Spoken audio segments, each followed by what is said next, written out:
lang para walang alikabok. Oh, dito tayo kay Harry Roque, mga kababayan.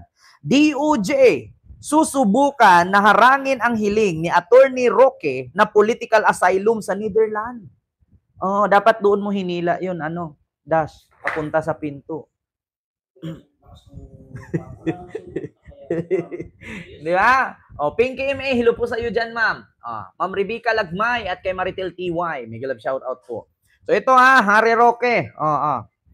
Sa ibang balita, iginiit ng Department of Justice na may sapat na ebidensya para sampahan ng kaso si Attorney Harry Roque ng qualified human trafficking kaugnay ng operasyon ng Lucky South 99.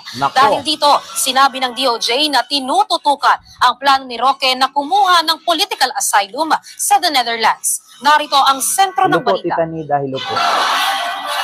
Susubukan ng Department of Justice na harangin ang hiling ni Attorney Harry Roque na political asylum sa Netherlands. Ayon kay Department of Justice Undersecretary Nicholas Felix T., ipaparating nila mismo sa gobyerno ng naturang bansa na walang halong politika ang kinakaharap na kaso ni Roque. Saglit lang mga kababayan, ilapit ko sa inyo itong video. Ito po ay PTV News po mga kababayan. So ito, pakinggan nyo po para marinig ninyong ayos. Qualified human trafficking sa Pilipinas.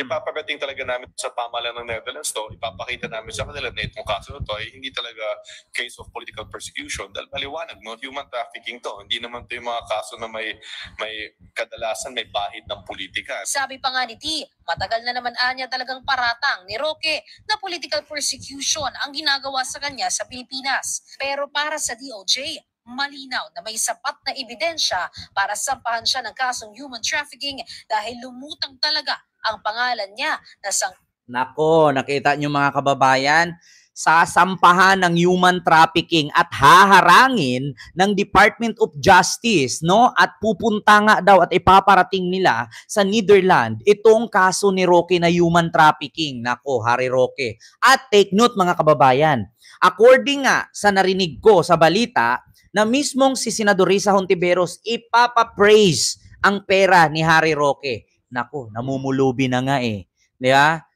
Nanlilimos na nga kay Maharlika, ipapa-praise pa ang pera. Nako, yari. Uuwi. Sabi ko sa inyo si Harry Roque, papayato ng 5 pulgadang kapal. Ninipis ng 5 pulgada ito. Human trafficking, mahirap kang tanggapin na asylum nito sa Netherlands.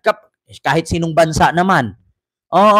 Pag ito ang ikaso kay Roque at ireklamo ng Department of Justice sa Netherlands na may kasong human trafficking si Harry Roque, hindi to aaprubahan ng Netherlands. Kasi human trafficking, paano kung magdalayan siya ngayon doon sa Netherlands ng grupo niyang mga rebelde? Paano kung magdalayan siya doon sa Netherlands ng Pogo? Ay, nako. Delikado yan.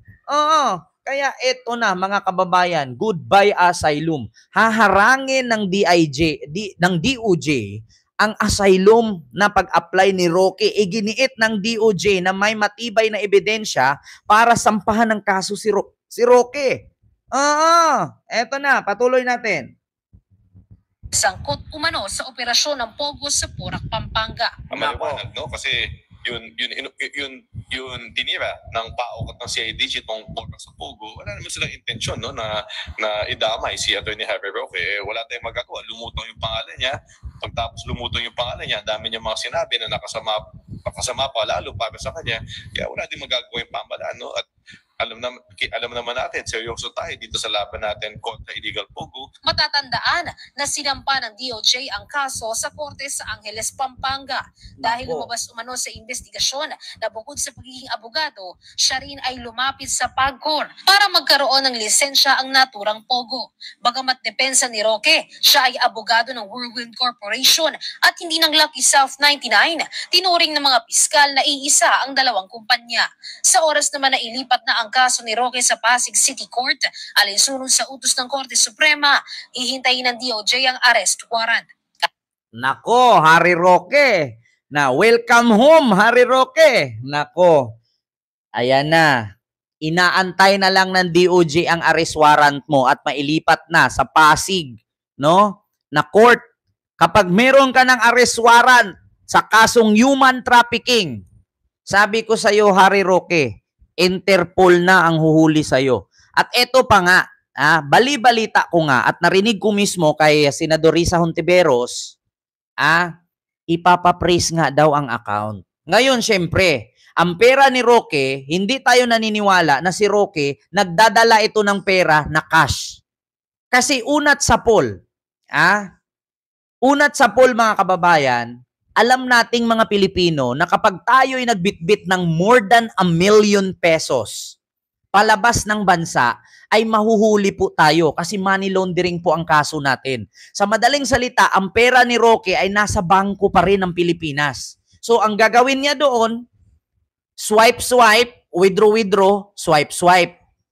Ngayon, kapag ito'y ipapapraise ng Senado, automatically, sara ang account niya. Hindi man siya pwedeng maliban na lang kung i-withdraw ni Roque doon lahat ang pera niya. O, sabihin natin, meron siyang 100 million pesos. Hindi niya ma-withdraw doon. May limit ang withdraw.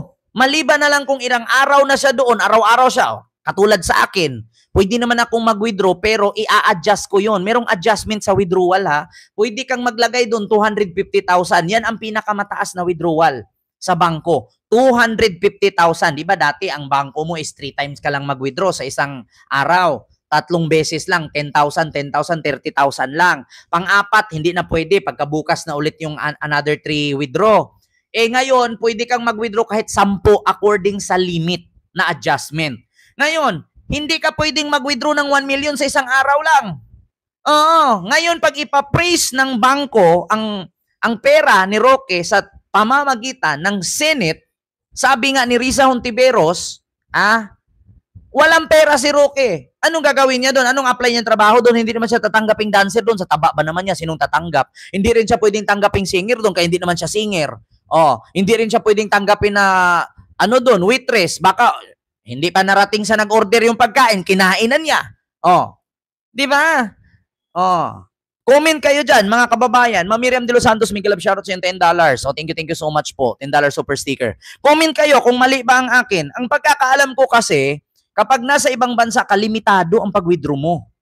At higit sa lahat, mga kababayan, hindi ma-withdraw lahat ni Harry Roque ang pera niya maliban kung. Kasi alam ko, pag lumipad ka kasi sa ibang bansa, kahit hand carry mo yung maleta mo, makikita pa rin doon sa immigration at sa customs kung gaano kadaming pera na bundle-bundle ilagay mo sa maleta mo. Ipa-check-in mo yan, nakikita pa rin sa scanner. I-hand carry mo yan, nakikita pa rin sa scanner. So, hindi ako naniniwala na si Harry Roque nag-withdraw ng milyon-milyong pera at tinakbo niya doon sa Netherlands. Maliban na lang kung araw-araw siyang nag-withdraw doon, paano kung pinapraise na yan? Nako, Harry Roque, kawawa kang nilalang ka. Diba? Mahihirapan si Roque, mga kababayan.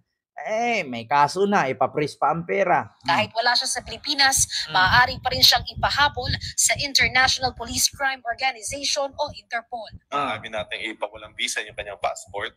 At pangalawa, maaari tayong humiling ng tulong sa Interpol at ilagay sa red notice ang mga akusado na ito. Bukod kay Roque, kasama din sinampahan ng human trafficking case sina Cassandra Leong at Dennis Cunanan. 48 ang lahat ng akusado sa kaso. Sakali naman anyang mapatunayan na may sala, maaari silang maparusahan ng 20 hanggang habang buhay na pagkakakulong. Nako, 20 years at life sentence na pagkakulong. Naku, si Roque doon na pala ito hindi mo na kailangan mag-asylum, Roque, sa kulungan ka na lang pala. Maraming mga taga-Europe dyan na nagsabi na limitado ang pag-withdraw mo. Kahit sabihin mong ako nga, I was there in Hong Kong last day or yesterday, di ba? Last kahapon pa lang, kakauwi lang namin. Alam nyo ba sa Hong Kong, kapag merong kang pera sa Pilipinas, katulad sa akin, ang gamit ko, bank. Ngayon, kung gusto mong bibilhin doon na bag, hindi ka maka-withdraw doon ng 100,000. Limitado. Pwede kang mag-swipe, pero may limit. So si Harry Roque pa kaya makakapag-withdraw ng malaki? Hindi ako naniniwala. Umaasa lang si Harry Roque sa kanyang bank account or ATM or credit card. Ngayon, pag naubos, ang kanyang pera, ibig sabihin na praise na ito ng Senate. Kaya mga kababayan, nako, tama po Kent, may limit po dito ang bank. Kapag kukuha ka ng pera dito sa bank, sabi ni Ma'am Rosie Menorca. Yeah? Kaya ako, sa totoo lang mga kababayan, kawawang Harry Roque. Oy, Ma'am Cynthia, Cynthia Pulon, maraming salamat sa iyong $4 super sticker Hong Kong. Maraming salamat po. Dapat kasuhan yan si Pulong Mayabang. Tama, limitado ang paglabas kanang bansa. Hanggang 10k euro ang pwedeng pera mo. Sabi ni Jerit. Ken, sama ako sa pagbisita mo kay Roque sa kulungan. Lagyan ko ng tato. Bunbunan. Sabi ni Luis Samburo. Hindi, pag binisita ko si Roque sa kulungan, magluto talaga ko adobong manok at baboy pero isang sakong magic sarap. Oo, ang i-mix ko. Para isang kain lang tulog na. Kaya, nako mga kababayan, ito kita nyo naman. Para sa Pambansang TV sa Bagong Pilipinas. Kita nyo naman, DOJ subukan na harangin ang hiling ni Attorney Roque na political asylum sa Dahig. Nako mga kababayan. Karma is real talaga. Ma'am Fatima Tumix Vlog and kay Sofia Abdullah, may galab shout out po. So ito naman, mga kababayan. Ito naman yung ating sunod na topic ay kung saan tapos na tayo dito kay Pulong, kay Kitty, kay Harry Roque. Dito tayo kay Pangulong Bongbong Marcos. Ito na, mga kababayan. Dito tayo kay Pangulong Bongbong Marcos. Siyempre, idikit